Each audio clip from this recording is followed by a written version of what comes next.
Good evening, everyone. Anthony from Commissioner Regalado's office. I'm her chief of staff. Thank you all for joining us. We very much appreciate you taking time out of your day to join our virtual informational session concerning the Coconut Grove Playhouse renovation update. I want to be very clear from the beginning. This is not an attempt to relitigate anything that has happened in the past. We have an application before the city of Miami. We have understood that there is a certain information that is incorrect, and what we want to do is put the best foot forward, providing you the most accurate, up-to-date information, what the county is doing, and we also have a couple of questions that were sent in from the community that we will be answering as we go forward. This isn't a back and forth. This is a forward-facing informational session to provide information to the community. Having said that, again, I would like to thank everyone for taking the time out of their day to do this. On our side, all of our panelists, as well as the community, I see we currently have about 60 individuals attending. Everyone that signed up and provided an email address when signing up will be sent a link to this informational webinar. It is being recorded as we speak. Nobody will miss out on obtaining the information on their own. Commissioner Regalado, thank you very much for being here. Please, a few Thank you. Thank you. Thank you, Anthony. And thank you, everyone, for joining us, especially county staff. We've had a long day at the BCC. So thank you for making some time this afternoon. As you're going to see part of the presentation that is going to be presented to the city of Miami at their meeting next week. We wanted to give everyone, as Anthony mentioned, accurate information as to an update with the Playhouse and why we're going before the city. There's been a lot of rumors. We've gotten a lot of calls. I've spoken to a lot of people in the Grove that really didn't understand what this process is.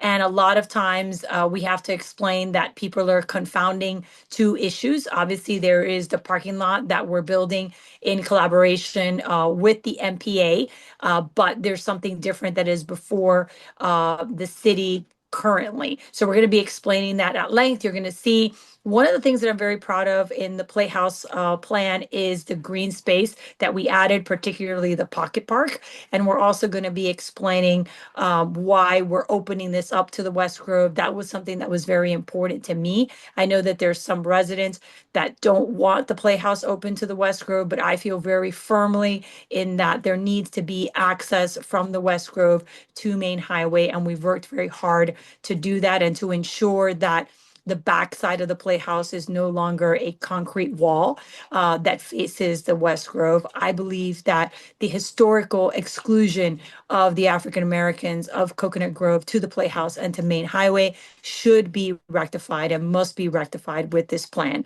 So I want you to hear from our cultural affairs staff as to this application. Our attorney is also on.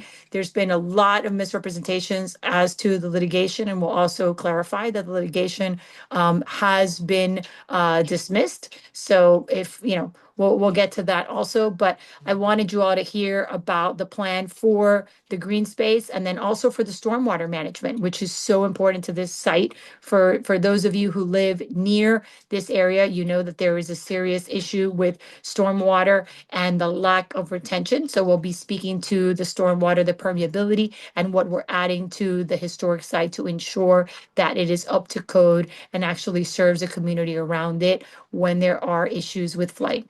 So with that, I'll kick it off to our director.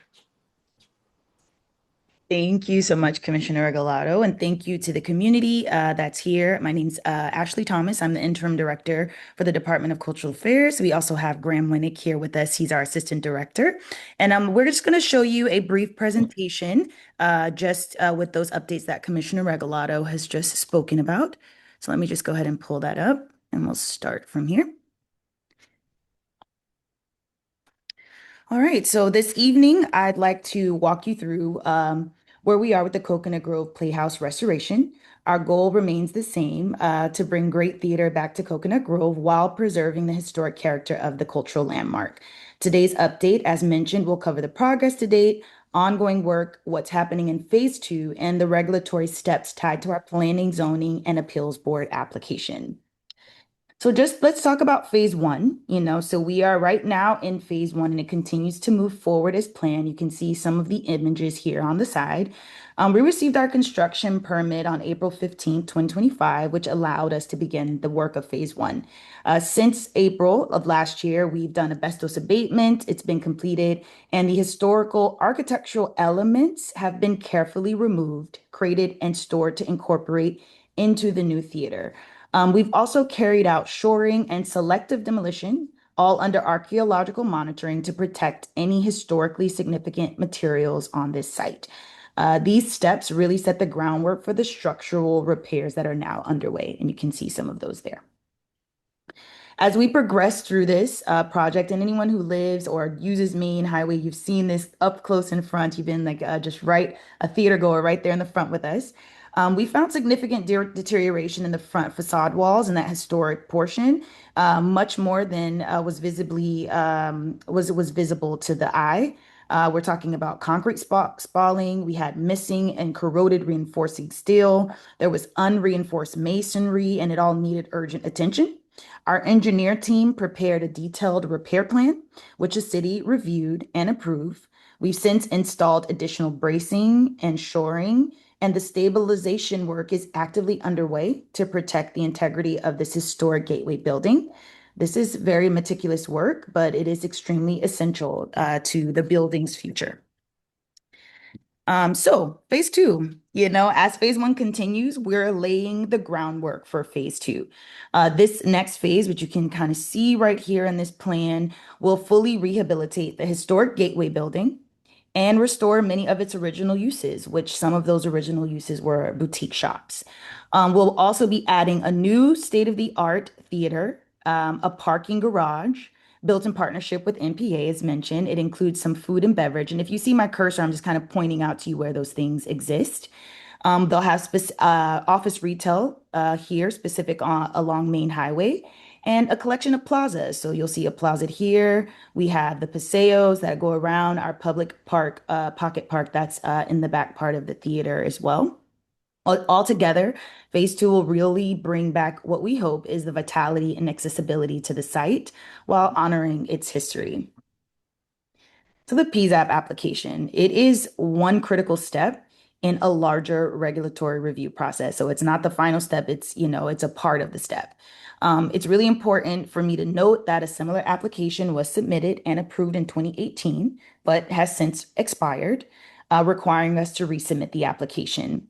The previous approved application included one exception and 4 waivers, and the new application includes 5 exceptions and 4 waivers. This is really based on the guidance of the City of Miami staff, and I'll explain this in more detail a little bit later in the presentation.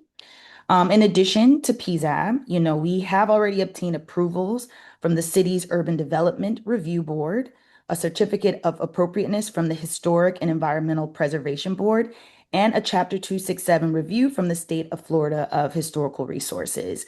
So there's a lot of approvals that are required, and we've worked through many of them, and this is another one that we're working through. The site zoning classification is CI, so that's civic institutional, which means that many of the uses and improvements that we're proposing must go through an exception process under the Miami 21 code. No matter what we ask for on this project, civic institutional zoning requires you go through this. Other regulatory items like DERM requirements for permeability and drainage of the site will be addressed during the permitting process. So the PZAB approvals allows us then to apply for the permitting process. The plan does include storm drainage to be addressed on the site to mitigate flooding to adjacent properties. So that is being addressed as well. So let's talk about the exceptions. So we've color coded this document so you can see where those exceptions are. As I mentioned before, the previously approved application had one exception to allow the restoration, expansion, and master planning of the historically designated playhouse within its CI zone parcel. And that's exactly how it was stated, which just essentially means all the exceptions that are here now were under that one exception, and now that we worked with the city staff, they wanted each use to be under its own exception. So what do those exceptions look like? So one, we have one for the theater, civic use. You see it here in that pink area in those two areas. Two, we have the offices that are in purple. So you see that here next to the parking. Three, we have retail, food and beverage. So these are food and beverage here next to the parking. And then in the historic Gateway building, the original use had boutique shops. And so we're restoring those shops. And then, of course, the public parking is there as well as our fourth exception. These uses have been a part of the project from the onset, and they are really essential in creating sustainable community serving cultural campus. That's what we consider this, not just a theater, not just parking, but a cultural campus. We're simply adding the use related exceptions to this current application. So as I mentioned, the current uses are in part restoring the original use of the historic Gateway building, that's in blue. It's providing liner uses for the garage, so each garage due to Miami 21 requires a liner. And it's also providing supportive uses for the theater. So that's the exceptions. Let's get to the waivers. And just to be clear, the city of Miami requires the liner to have commercial use. 'Cause, I That's mean, we correct. talk about the liner, but just so that everyone understands that the city is the one that's requiring us to put commercial use along the liner. Thank you. Thank you for that clarification, Commissioner. So to the waivers, there are four waivers that we're requesting. All four waivers were requested and approved in the previous application. So the first one here to your left is to increase the allowable lot coverage from 50 to 63%, which means the allowable lot coverage is actual building versus open space, right? So we need more building, on that open space. So the request is for it to go from 50% to 63%. And this really just accommodates the physical footprint needed for the Playhouse restoration and its supporting uses, which is office space and parking and a little bit of retail. The second one is the green space, and that is a request decreasing the requirement from 30% to 14.9. And this just really reflects the reality of designing a functional cultural campus on a constrained, irregular site. So you can see how the site looks. We had height restrictions, all these different things that were required of us. And so for us to build all the things that are needed to make a cultural campus, we have made this request for the green space that the code requires 30% to just reduce it to 14.9. But please rest assured that there is green space. There's a lot of green space there that was not there before. It will be maximized. We're proposing 122 trees to be installed versus the code that only requires 65. We have a strong palette of native and Floridian friendly trees. So you'll know that the species are, good for the community. We have a park on the northern edge, which you see in that green area as well on the site. It'll provide lush transition for the residential neighborhood that sits on the side there to walk through the space. And not only will these green spaces, and you see the plaza and the paseo, but not only will they create, what we call third spaces for a community to enjoy. I think Commissioner Regalado really stated this. It will really rectify historic segregation that once separated the West Grove from the Playhouse and the adjacent Grove. So it does not only allow the community to enjoy it, it allows us to rectify history as well. So I'll leave that there. And then the other two remaining waivers that we're looking at relate to site access and paving. So this first one on our left, increases the driveway width, and I'm pointing with my cursor where that is, from 10 feet to 30 feet. And this is really just to support safe and efficient access to the garage. The circulation will still be the same. People will still enter from main highway from this part of the garage, but the 30 feet will allow the width for efficient circulation with 3 lanes in there. It includes a central lane that can be adjusted to meet the needs of specific events. So it allows us to decrease any type of congestion that could be possible. This is what this waiver allows for. And then the second waiver, it just allows 100% impervious pavement within the front setback. So those highlighted yellow areas are the areas where that 100% impervious, which means impenetrable pavement, it kind of alludes to stormwater here. And it's only across Main Highway and Charles. And it's specific just to the highlighted area, not to the entire site, as you can see here. This is necessary to accommodate the footprint of a historic building, which falls in our setbacks. So it falls into the setback area. So we really need this to be impervious to really protect that historical facade, which is a requirement from community, a requirement from HEP, all of the different places that require us to do that. This is going to allow us to meet that commitment that we've made to do that. There is a drainage, and stormwater plan. And as we mentioned before, all of this goes through regulations and permittings after these approvals. And so there'll be a permitting process that approves all of those before, we complete the site. And just as I mentioned, all four waivers were in our previously approved plan. And my last slide is a thank you.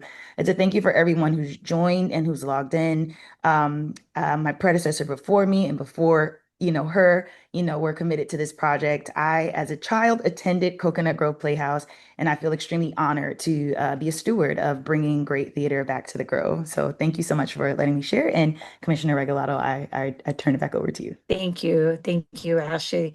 And for those of you who missed our prior presentations, obviously, you can contact our office and we can show you. We've done lots of virtual meetings. This is just the piece that has to do with the meeting before the city of Miami. But if you want to know more about the Pocket Park, about the educational programming, about the interiors, about the historic elements and how we're putting them back into the Playhouse, all of that is available in other webinars that we've done. So with that, I think we're going to take Before the you, yes, questions. Yeah, yes. questions, yes. All right, so we did have some questions submitted prior. I do have the question as well as the answer to those. And then there have been a series of questions that have been posted. I have not looked at all of them yet. Currently, I have 12.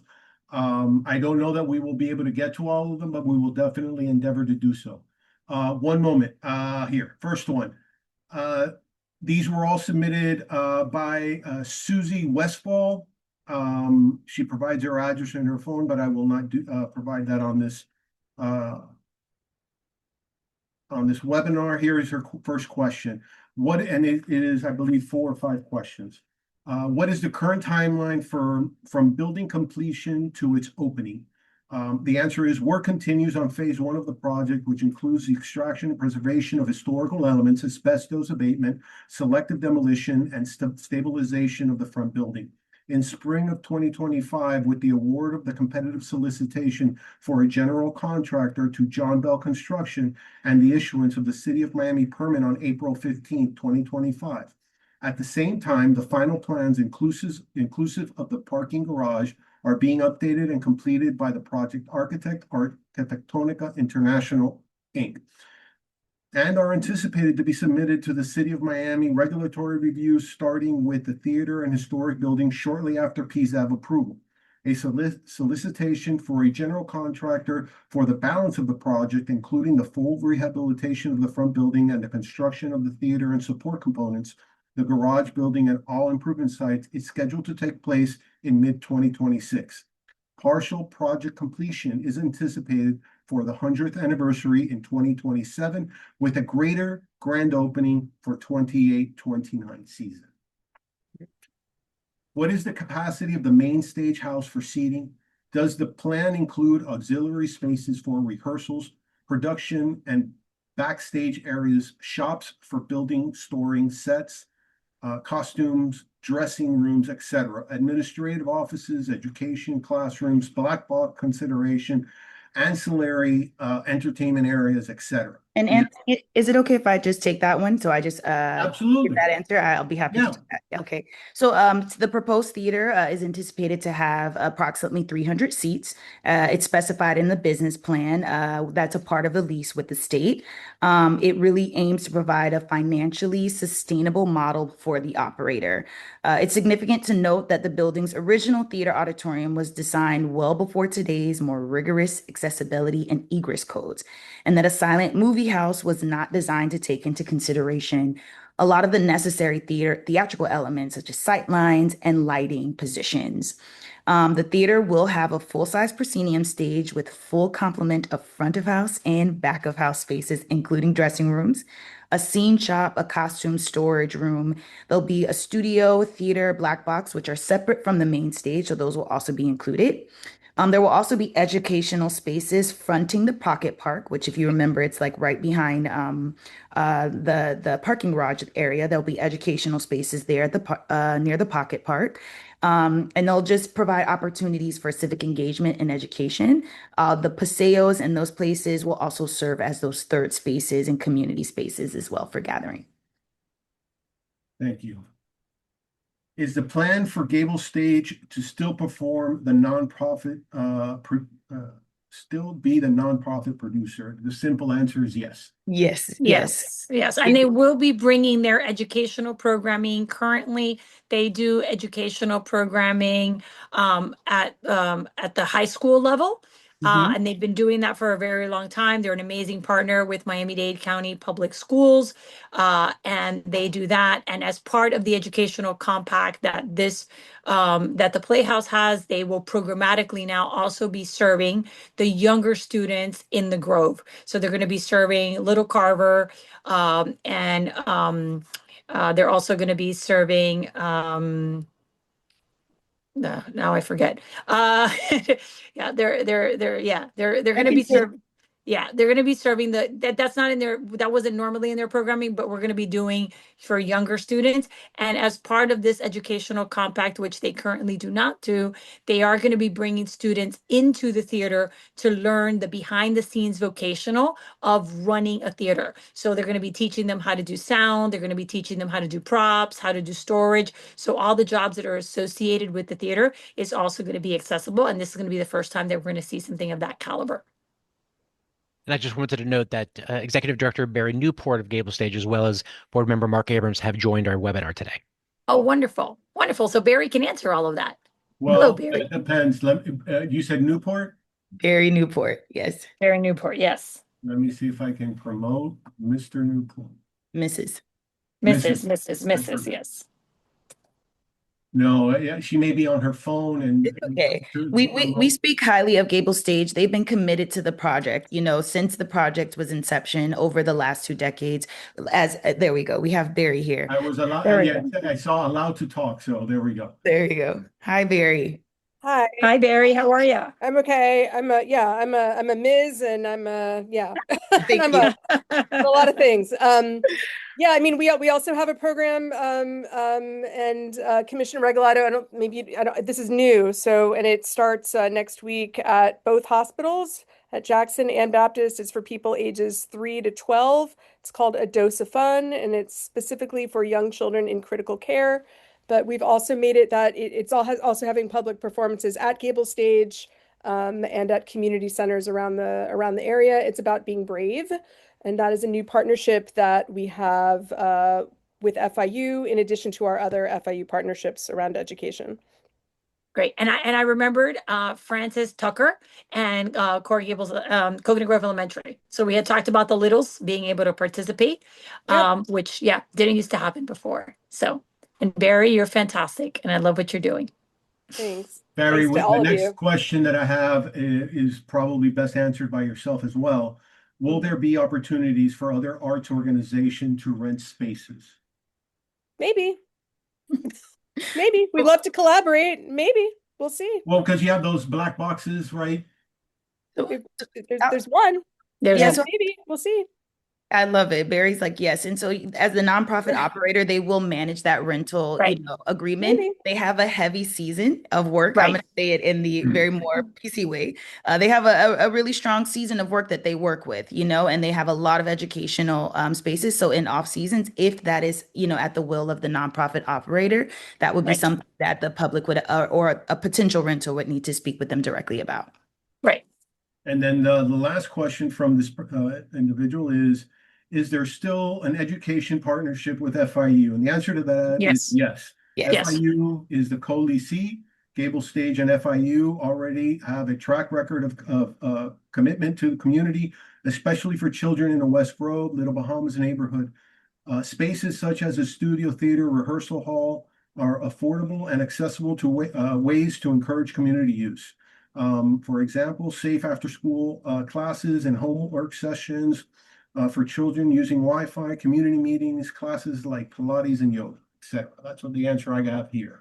I love it. And all of Yeah. that is in development, right? So that programming is in development. And as the building, becomes a permanent fixture, all of that stuff will be memorialized and permanent and Right. living and breathing. So, And just to reference again, our co-leases, Dr. Ken Jessel and Dean Brian Schreiner, are also on the webinar. which is our FIU co-leasing. There's lots of great partners who are part of this project. So, that's We all. thank them for their patience. Yes.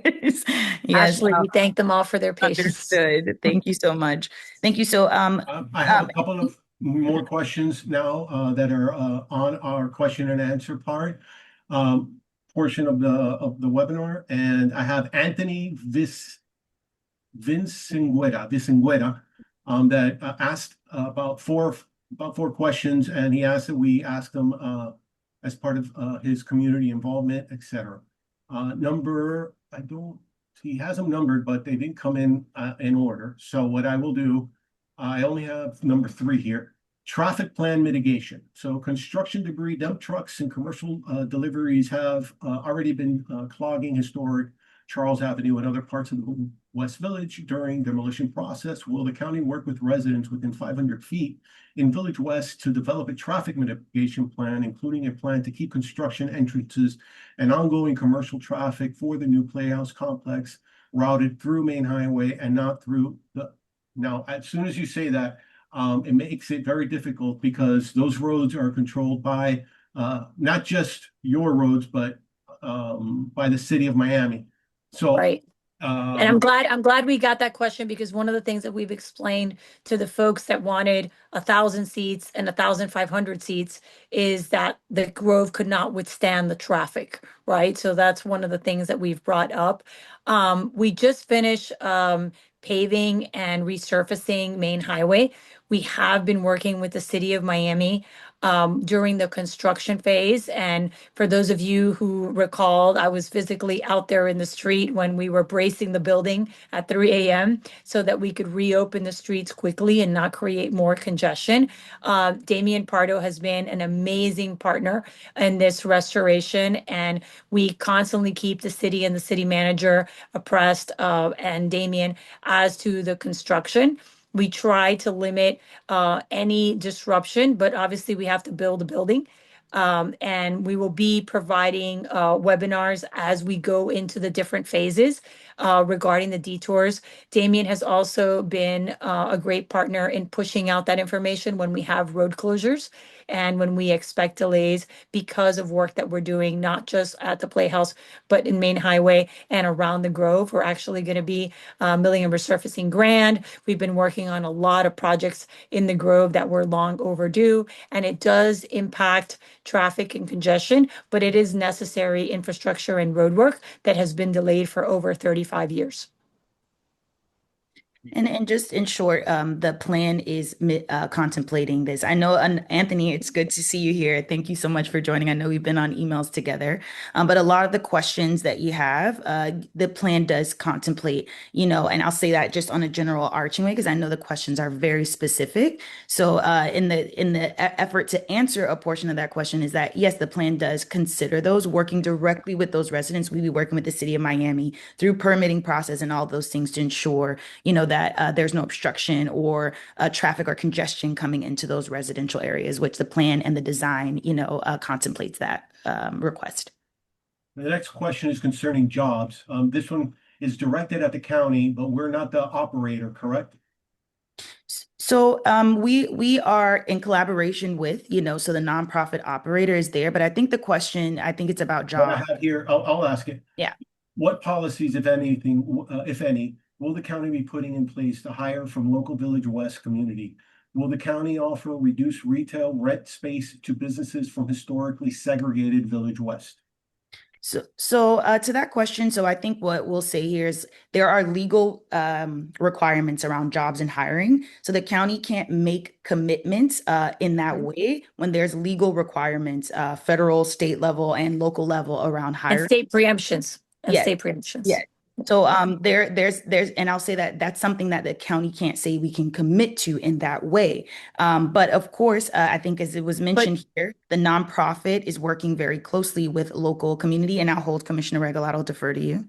Yeah, and just like we did with Grove Station and other projects, we did outreach in the community to hire a lot of the residents of Casa Valentina, for example, work at Grove Station. So we do outreach in every single project. When those opportunities come up, we can't make it exclusive to them, but we do go out of our way to give them the information as soon as possible so that they can be the first to apply, and we do help them with that application process. And the next question is inclusionary policies. Will the county be offering any type of access, low price tickets, etc., to historic Village West churches or organizations? And I'll say this will depend on the nonprofit operator's capacity, the way in which they do their ticket sales and their revenue sales and their education programs, there's a balance in that space. We can't commit to saying it will only be for this one. I know there's discounts that happen and subsidies that happen, at public institutions all the time. So I would assume that it would follow a very similar formula in that way. Will it only be for one group? It'll probably be accessible to the community in the surrounding area. Yeah, and we're going to work on that too. So yeah. The next question is historic landmarks and landscaping of entrance to Village West, Little Bahamas.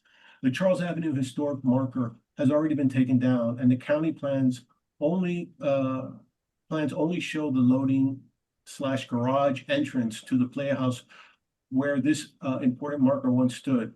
What specifically is the county planning to add to the current plans to integrate the new project with the historic elements of Village West, Little Bahamas?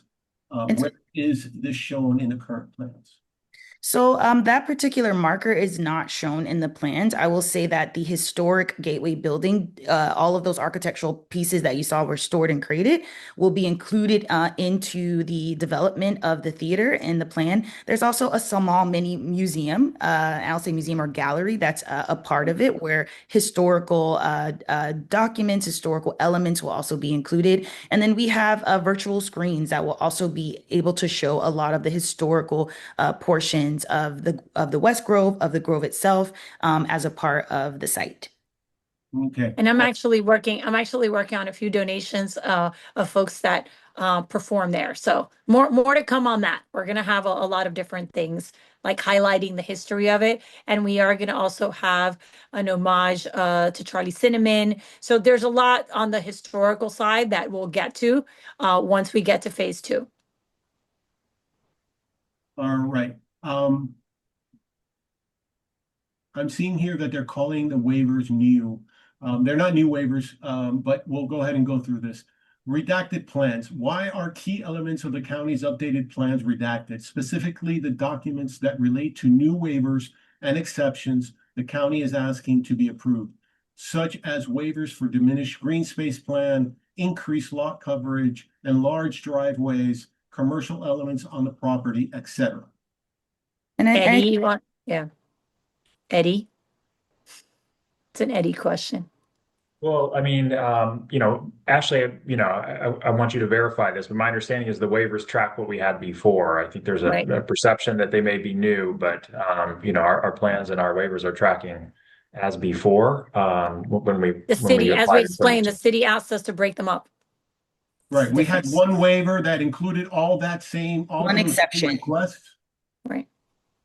We had one exception, and so those got broken up into the 4 exceptions, and the waivers were always in the plan, and they were always approved. These were always a part of the original plan. They're not new waivers. The exemptions that you're talking about, because anyone can go on and see our PZAP application. You can see the high-level plans. You see the revised, you see the original. Those are all there for anyone to see.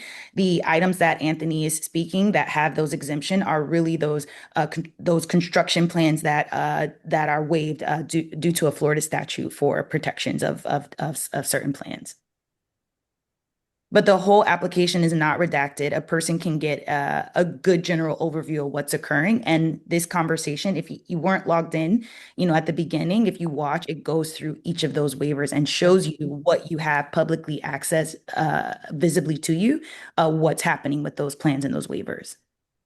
And if I could just add on the redaction point, this is a function of Florida law and exemption to public records, and it's really to protect sensitive security and fire safety information that you wouldn't want, largely dissimulated to people. And so what the county has done is consistent with that public records exemption, redacted, very carefully certain things while still endeavoring to provide, the elements of the plans that it can. Thank you. I want everyone to understand that Miami-Dade County is the developer of this project. There is no private developer. Like, there's a bunch of comments on here that they're not questions, they're just comments. But this is a Miami-Dade project on a state of Florida building that we entered into a lease agreement with, I partnered with FIU. This is nothing to do with any private developers. And all I see here are comments. I don't see any questions. One moment. There's, like I mentioned earlier, Anthony, as you go through those, this has a very long history. We've done a lot of forward-facing meetings where we've explained to folks, we've shown all of the plans. This is not the entire plan. This is just what is going before the city of Miami at this moment. But if you want, we can send you the links to the other webinars and you can see all the different plans and all the different things that have happened that have led us to this point. The city of Miami and the Miami Parking Authority are working on the parking lot. It is important to our theater because people need to park somewhere. But that's kind of a separate thing. And that's happening separately from what we're doing right now. And we are going to be providing, in conjunction with the city of Miami and the Miami Parking Authority, more information on the parking lot as it becomes available. I don't, the next question I have, I think it's a lack of clarity on the plans. But there are trees in the pedestrian promenade or not? Yes, there are trees in the pedestrian promenade. I think the original, because you probably looked at the revised, in that Paseo part, a few of them were removed to give more passageway for walkability. And if I'm assuming that's what you're looking at, from the old one, you'll see trees all through the paved area. And just a few It of was those. an ADA issue. It was an Right. ADA issue. It was an ADA issue. When we figured out, we knew that we were going to have an ADA issue. But you mentioned, Ashley, earlier, how many trees we're adding to the site? 122, and the code only requires 65. So there's 122 contemplated on the site. Right. Will the impervious surface be concrete? Could it be brick or pavers? I don't think we have exactly which type of pavement structure or material it will be. We're just looking for that impervious pavement right now. And I think as a plan continues to develop, we'll have an answer to which type of material is decided to use.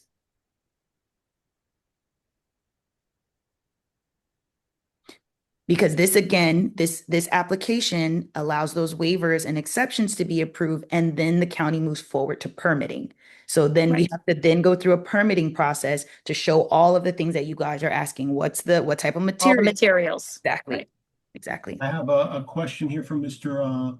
Baralotto. He says he wants to know the size of the trees, so we understand the potential mitigation of urban heat and storm water. Also, please justify reduced green space, and particularly the impervious spaces with lower green space and small trees. What is anticipated impact on stormwater issues? Are compromises still possible to expand green space and reduce office retail? The current site does not have green space. The current site has no stormwater management. We are adding all of that. What we are doing is requesting a slight deviation from Miami 21.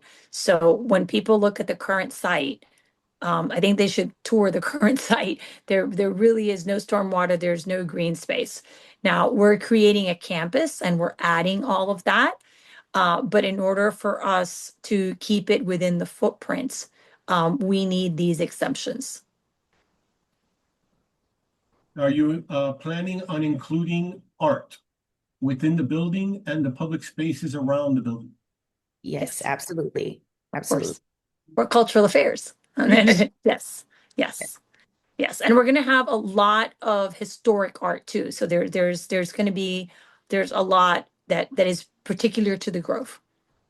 And Commissioner Regla, I'd like to speak to the last part of Christopher's question, just about expanding green space and reducing office and retail. And so, a part of the commitment of this lease with the county, with the and the state, is that this project would be self-sustaining. That the retail and the parking is a revenue that allows the theater to operate.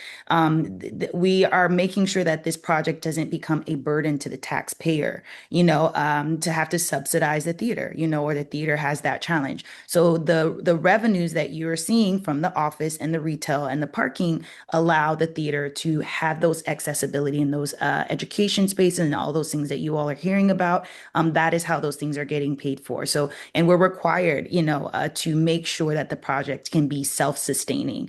So And reduce. and Mhm. and the state, sorry to interrupt you, but the state required that because the Playhouse closed in bankruptcy. So That's the Playhouse closed in bankruptcy. It had a series of debts that had to be paid. It had liens that were owed to the state and to the county that had to be mitigated. So as part of the lease, that was one of the main issues, that it had to be self-sustaining. Melissa Margulies has a question. You are asking to make a significant reduction in green space, but increase the size of the driveway. Uh, Knowing how important green space is to the community as well as the environment, was there really no other alternative? I think that's a very important question with respect to balancing several different aspects of the project. One of them having access to the project and not being intrusive to the West Grove. Yeah. Putting another driveway in the back, which would make accessibility much easier. So yes, it is a balancing act that required that request. Is that about right? Yeah, I think you said it just right. It's like competing priorities and balancing each one of those to make a beautiful cultural campus. So there's a lot of different competing priorities, and the county has made a plan that really works to balance those in the best way possible.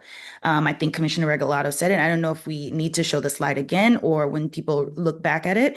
There is quite a bit of green space. It's not a reduction; it's a net gain. There was none before, and there's a lot coming as a part of this development that wasn't there before. It's a net gain from what exists currently. It is a reduction from the municipal Required requirements. code, correct. Right, from the code for Miami 21. And the presentation, I've already asked Mr. Winnick to send it to me so that it can be part of the email of what is sent to everyone so that they have all that information. My current plan is to provide links in descending order from today until the first one that we had of all these different meetings, so that whomever wants to peruse through that they are more than welcome to and have all the information that we've been providing throughout this process.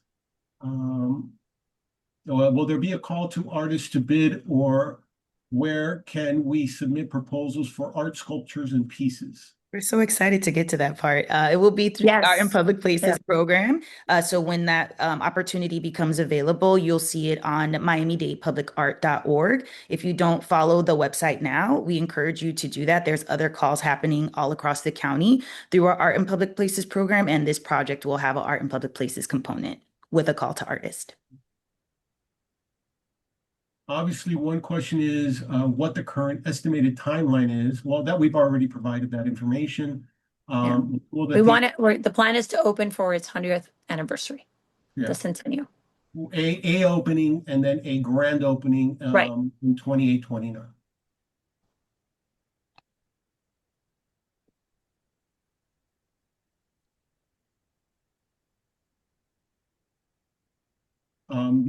Is this project a joint venture between the city of Miami and the county? No, it is a county project on state land on a state property in conjunction with FIU and Gable Stage being the nonprofit. The Operator. the parking lot adjacent to the theater is a joint venture between the city of Miami and the Miami Parking Authority. And we are collaborating with that because they're providing our parking spaces. But that is the city and the MPA, which is an independent entity We should that also add that currently manages the Coconut Yeah. Grove BID, the Business BID, Improvement the District, is Coconut also a Grove BID. partner. If this Yeah. question positive can be the MAEC open close parentheses Miami Art and Entertainment Council will be involved in, I'm not trying to, I'm reading exactly what is there, involved in the process. Me as a member founder being trying to get involved. This is Maria Annapolis. I think Maria, if you continue to follow the project, it's in its very infancy stages. I think more for that council is about development and programming. Right. Connect with the nonprofit operator to share with them some of the things that the council does to see if those are tools and resources that could be used. But that would be a little bit further on. So I suggest following miamidadearts.org. You can subscribe to our newsletter, and as opportunities become available to get involved with the project, you can reach out to us that way. Okay, we got to the promenade. There are trees in the promenade. They are not the same amount as before due to ADA concerns. That's correct. There are many negative and many positive comments, but I am not reading those. I'm only reading questions. Have you complied with the HEP Board August 6, 2025 letter to Cultural Affairs by Max Pearl? I could try to address this. So this project has gone before historic preservation in the past, and that's how we were able to move forward with our permitting for the phase one. Separately, there was a request via letter that this project receive a Chapter 267 review at the state of Florida level. This is something that's not done by the county. It's done interagency between the state of Florida, and ultimately was done between the division of the DHR, Division of Historic Resources, and the Department of Environmental Protection, which is ultimately the state regulatory agency by which we have our agreement. And that did take place last summer. So the short answer is yes. Yes. Yes. We were physically there.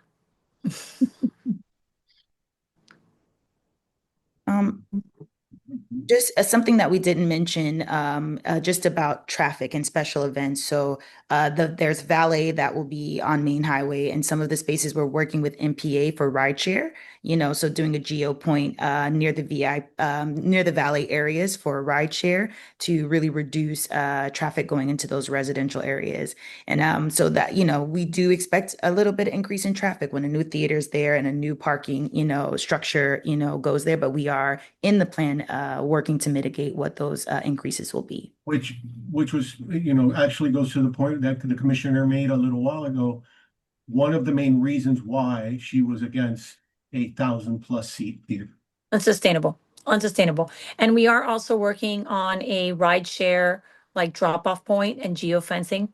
So that's another thing that we'll be working on with the city of Miami. So to limit the congestion, that's part of the transit plan. I am understanding better as the Zoom is going.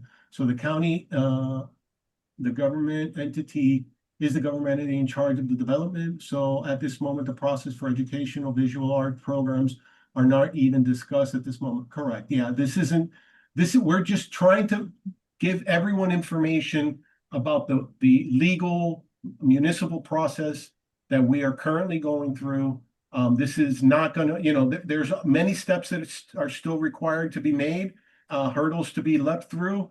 I definitely believe that there are going to be opportunities for people to do different things, but that's going to be a conversation that's going to be ongoing and developing.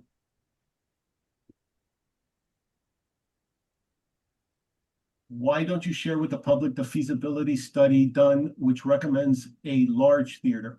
We've addressed that. And the reason that and then the retail, parking, and office is Explain that all. Yeah, that's relitigation of the point. The 20-year long. Mhm. Yeah, Yeah. bid protest, We're not considering a wall of any sort. no Um, wall. no walls.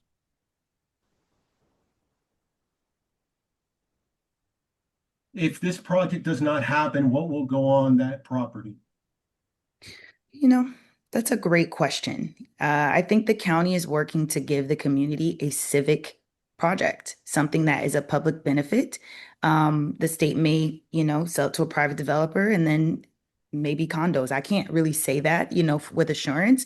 But the project that is there is a civic benefit. Right now, if that is not the project that goes there, then someone from the private sector could work with the state to figure out something different. This is a question. Restaurants and shops such as Green Street Cafe are already struggling. Why then would you build more shops and restaurants that will hurt and compete with other businesses? The competition isn't an issue. Once you have this theater, that if the people come to it, we're not going to be able to serve all the people at the theater. There will be, and Green Street will be probably the number one. Yeah, Green Street has always been a supporter of us redoing this theater. Yeah. Along Main Highway, that's one of the issues that we've gotten over the years is all the retail wants us to do this because that once 20 something years ago, the Playhouse used to draw people there. So you're not just going there to eat, you're going there to see a show and then you're eating before or after and you're lingering and you're enjoying your time in Coconut Grove. Well, the rest are comments and whatnot. So I think we have addressed everything that we can address. We are about 4 minutes from 7 p.m., which is our cutoff time. Guys, I really appreciate everyone's input, everyone from our staff, county side. Thank you guys all for being here. Any closing thoughts, Commissioner Regalado? No, like I said, if you want more information on this project, a lot of the folks, I know there's a lot of people that are new to Coconut Grove. There's a lot of folks that have moved here since we've started this. This project has taken several decades. We're happy to send you all the information and to inform you about all the things that we're doing in the Grove. So please feel free to reach out to our office and we can send you the links. This is a preview of the City of Miami meeting. But obviously, Damien and I and staff will be doing a lot more webinars and a lot more community meetings as we get into phase 2. And we're expecting a lot more information about the parking lot and the impact that that'll have on the area once we're no longer using that to park. The MPA has a plan to put people somewhere else and shuttle them. So there's a lot more to come. As Ashley mentioned, we're in the infancy of this construction. So please follow us and stay tuned for more information. And thank you for joining us today. Thank you. Thank you all. Thank you. Good night. Good night.